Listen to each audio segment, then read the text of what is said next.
All right, this problem I got a pipe and it constricts to from a big diameter of 1 meter to a small diameter of 0.6 meters. So it looks something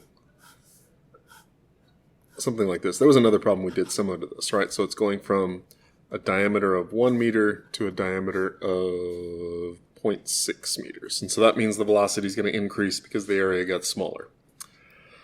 I got the density of oil flowing, so it's not water, it's oil. And I know the pressure in the pipe here is 8,000 pascals.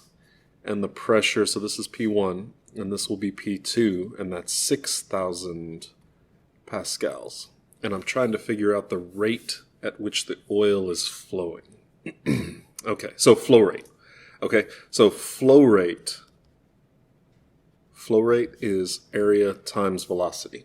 All right, and so let's think of what continuity says. Continuity is what says that the fluid is going to speed up from here to here, but I don't know either of these velocities, right? So that's going to make it tougher. I don't know V1 or V2, right? Because if I did, I could use continuity, and continuity would say that area 1 times velocity 1 equals area 2 times velocity 2, right? So here's velocity 1, and here's velocity 2, which is faster.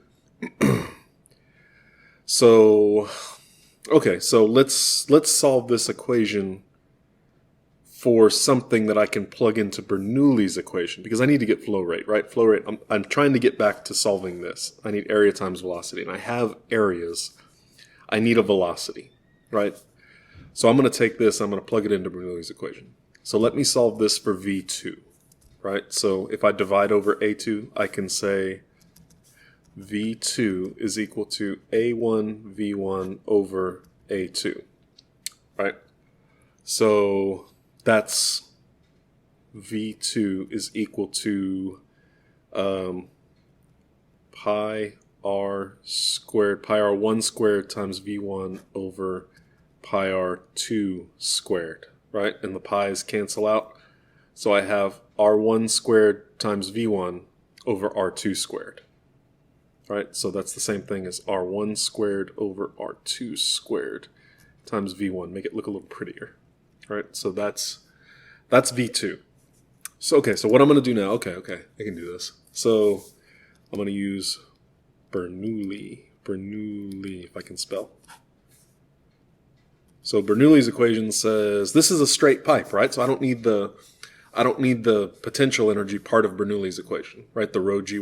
So I'm just going to cut that part out and say pressure 1 plus the kinetic energy, which is 1/2 rho V1 squared, equals pressure 2 plus the kinetic energy of part 2, which is 1/2 rho V2 squared. Okay. Oh, look, so I already figured out V2 here, right? This is V2, so I'm going to plug that in here. So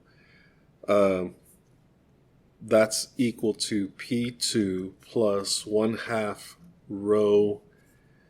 This is V2 squared, so I'm going to square this whole thing right here. So R1 squared over R2 squared times V1 quantity squared, right? So I'm going to get rid of this. That equals that, right? Okay, so let's do a little simplification.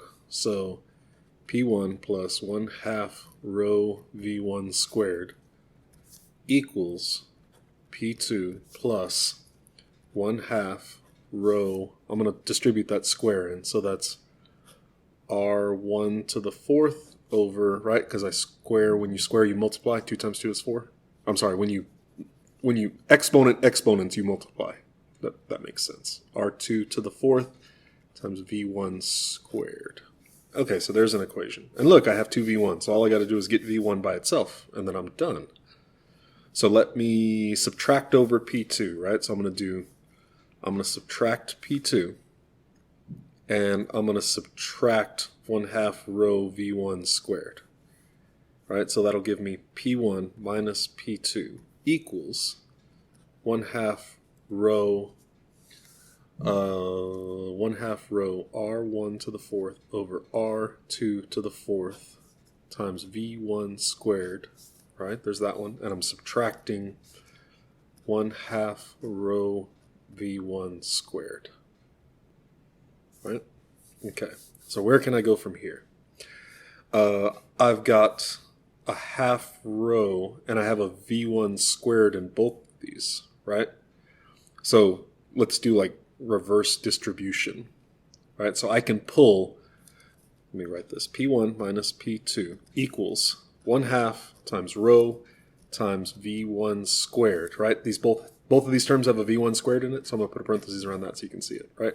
There's a half on both of these, and there's a rho on both of these, and there's a v1 squared on both of these, right? So I'm going to pull all that out and then put a parenthesis so that it distributes in. So r1 to the fourth over r2 to the fourth, right? Minus, well, this whole thing came out, right? So I'm just going to call it 1, minus 1. And here's my equation. I can solve for v1, right? So if I'll leave that to you. Got to leave you some algebra challenge, right? So if you're going to solve for v1, basically you can figure all this out and move it over, and you'll be left with v1 squared, right? So v1 is going to equal the square root of something, and you can solve for v1. And hey, once you know v1, then you can take that and come up here, and either one of these will give me continuity, the flow rate, right?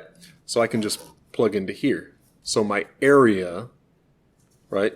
My area is going to be pi times, I've got a diameter, so I need to cut it in half, right? So diameter over 2 squared. Find the area of the first part, and then I can multiply it by v1, and that's my flow rate. So it took multiple steps, right? And we had to do some algebra, but really it's using Bernoulli's equation and continuity to get the flow rate. And flow rate is just area times velocity.